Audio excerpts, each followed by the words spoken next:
Bismillahirrahmanirrahim. Assalamualaikum warahmatullahi wabarakatuh.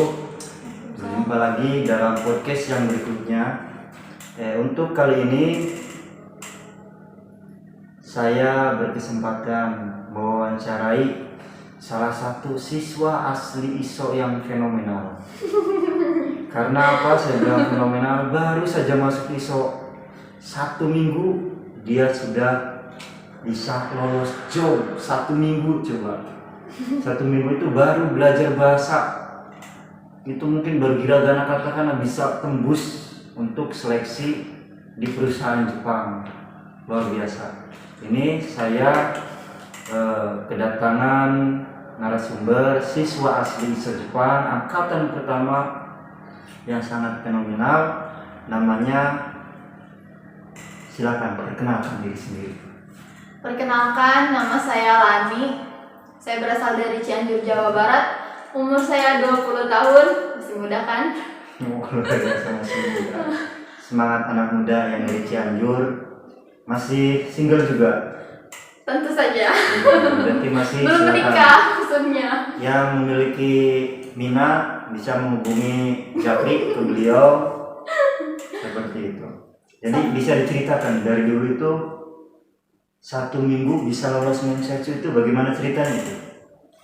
Jadi waktu itu karena mentor saya sendiri adalah Sensei Asep Hidayat, beliau menginstruksikan untuk mengikuti salah satu wawancara di perusahaan perakitan elektronik. Di situ saya dikasih kesempatan untuk bisa ikut serta di wawancara tersebut dan ternyata alhamdulillah saya lulus dalam waktu 1 minggu. Sudah dinyatakan lulus. Di situ 1 minggu itu kita latihan untuk bisa mengikuti proses wawancaranya dengan baik agar acaranya berjalan dengan lancar. Jadi tipnya apa Mbak? 1 minggu Mbak atau teteh? Teteh ya langsung tipnya apa tuh? 1 minggu baru masuk ISO bisa langsung lolos seleksi. Tip and triknya apa? Bisa dibagi pada teman-teman mungkin yang masih penasaran? Jangan lupa senyum. Jangan lupa senyum. Terus jangan lupa mandi gitu. Terus? Jangan lupa senyum karena menurut saya terlalu berlebihan juga nggak baik. Maksudnya pasang wajah yang enak dilihat. Maksudnya nggak cemberut lah, atau misalkan senyum juga nggak yang cengengesan, tapi yang biar menunjukkan bahwa kita tuh ramah, bisa mudah bergaul dengan orang, bisa mudah berkomunikasi dengan orang tuh agar menjalin komunikasi yang baik. Jadi bisa beradaptasi di lingkungan baru tuh dengan cepat. Senyum jangan lupa, jangan cemberut. Kemudian fisik juga perlu karena kita di sana mau kerja bukan rebahan, bukan tiduran, bukan males-malesan. Jadi fisik juga harus bagus. Mental juga karena kita mau ke luar negeri, bukan ke tetangga, ke rumah sebelah. Luar negeri, hidup sendiri, belajar mandiri, harus mandiri. Luar biasa ya, masih muda. Usianya berapa? 20 tahun. 20 tahun. Usia 20 tahun pergi ke Jepang dengan gaji kurang lebih 20 juta tiap bulan ya, kalau di sana. Amin. Nah, kalau di negara kita kira-kira lulusan sarjana aja berapa sih gajinya gitu toh? Itu bisa jadi batu loncatan ke depannya.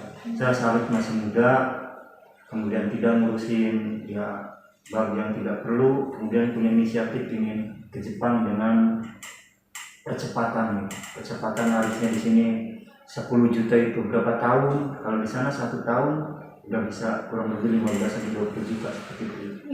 Luar biasa. Nah, untuk bisa lolos dalam waktu 1 minggu itu susah atau mudah? Susahnya apa, mudahnya apa gitu? Susahnya karena waktu itu saya belum belajar bahasa Jepang sejauh itu. Jadi hafalan kita harus memperkenalkan diri kita dalam bahasa Jepang. Kemudian terus harus tahu apa yang kita ucapkan tuh harus tahu artinya. Dan itu tuh menurut saya nggak gampang karena semuanya tuh terbilang baru, kosakatanya baru, logat Hatsuongnya itu yang baru, bukan Hatsuong Sunda. bahasa Hatsuong Jepang, Iya. bahasa baru seperti itu. Makanya luar biasa sekali, 1 minggu bisa lolos job gitu. Jarang-jarang kalau masuk ke RPK lain ataupun lembaga lain belum tentu juga ada kesempatan seperti ini. Nah ini dia keuntungannya bisa masuk ke ISO tuh, kita diberi kesempatan untuk bisa mengikuti wawancara secepatnya. Jadi nggak ada batasan waktu harus belajar berapa bulan dulu. Selagi kita mampu, kita bisa menunjukkan kemampuan kita layak diikut sertakan di wawancara tersebut. Itulah ISO seperti itu ya. Jadi walaupun baru masuk, ya karena emang kita kebutuhan kandidat atau permintaannya banyak, kita utamakan siswa kita terlebih dahulu seperti itu ya. Alami. Iya. Seperti itu keunggulannya. Kalau susahnya itu berarti bahasanya yang baru.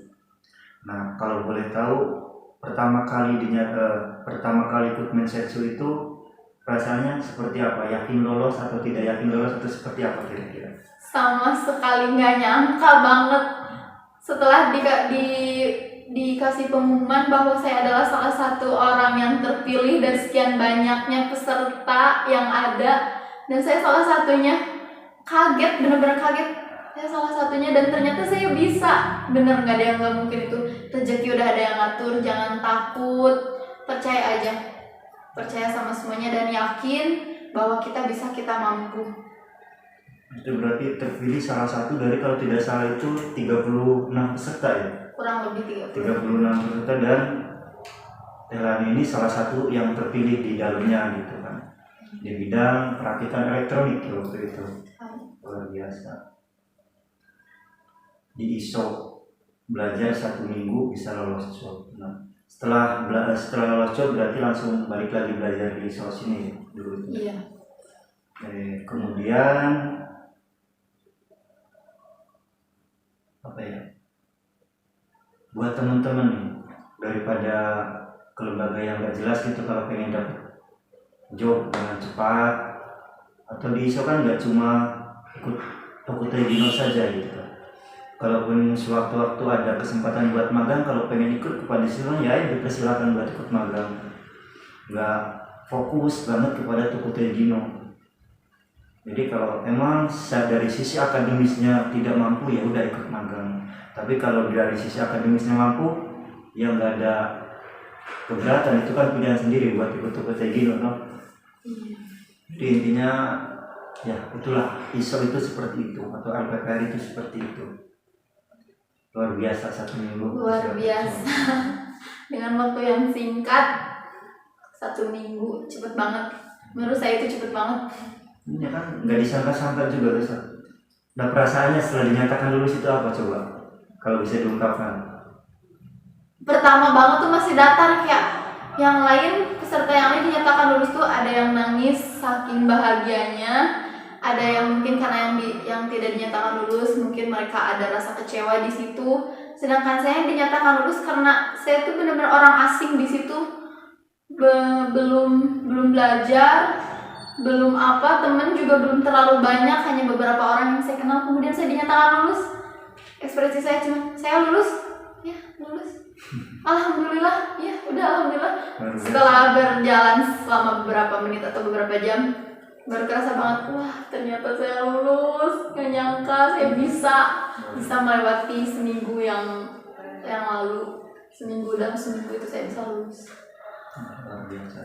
Dan tinggal setelah ini mungkin nanti akan ada pendidikan prakeberangkatan 3 bulan seperti itu, dengan bahasa yang mau tidak mau harus bisa berbicara sebelum berangkat, itu harus dimaksimalkan.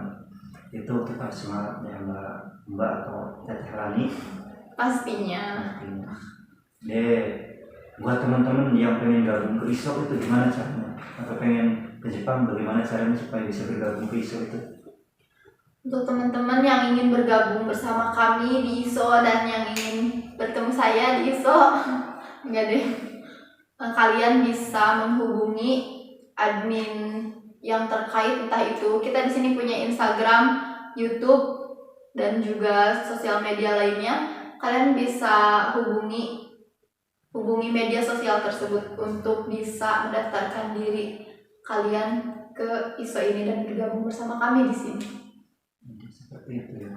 Jadi menurut yang terakhir ini, ISO itu atau LPPR itu lembaga yang hoak atau lembaga yang seperti apa menurut Mbak Ani sendiri deh?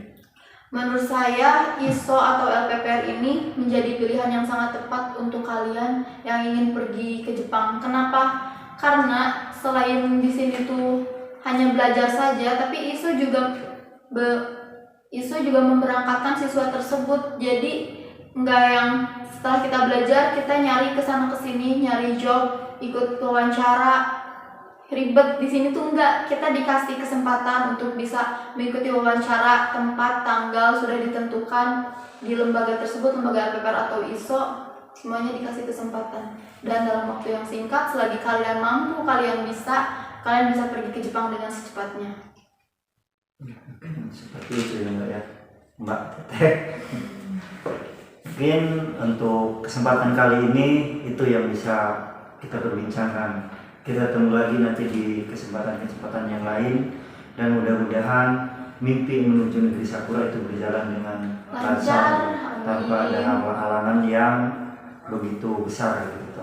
Dan kabar-kabar bulan 10 sudah buka Jepangnya, mudah-mudahan seperti itu. Semoga doakan. Mungkin itu saja dari saya. Terima kasih. Saya jangan lupa host fenomenal Setan Gelek ya. Saya Nanang dan tamu saya Teh Lani. Mohon diri. Terima kasih. Assalamualaikum warahmatullahi wabarakatuh.